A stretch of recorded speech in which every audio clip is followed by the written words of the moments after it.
Hello there, and welcome to my first artist profile of the month of March.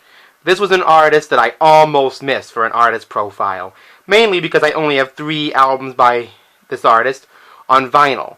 But he is the most significant artist to me of the 20th century, and he is celebrating his 87th birthday today and still alive. Now, the first important thing is that Harry Belafonte, who we're celebrating here, is a member of what is commonly referred to as the silent generation. A generation of Americans who lived through the turmoil of the Great Depression and World War II, and who came into rising adulthood, as they call it, in the 1950s.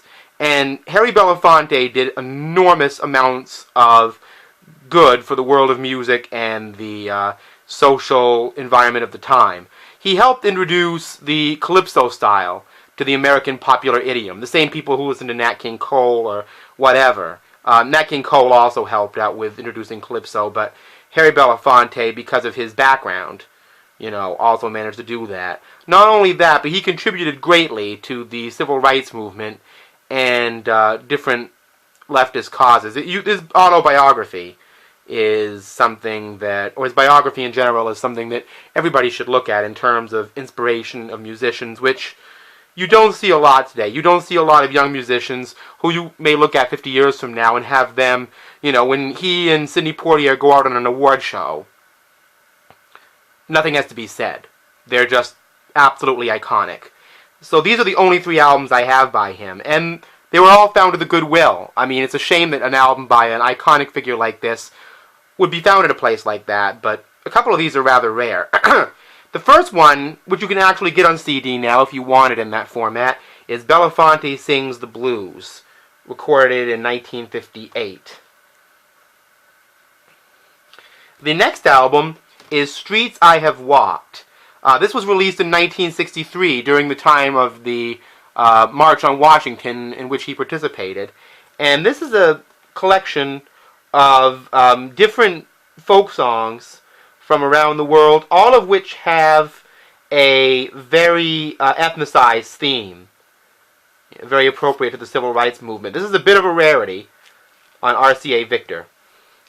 The next album is one of many collaborations with the South African icon and former wife of Hugh Masekela, Miriam Makeba.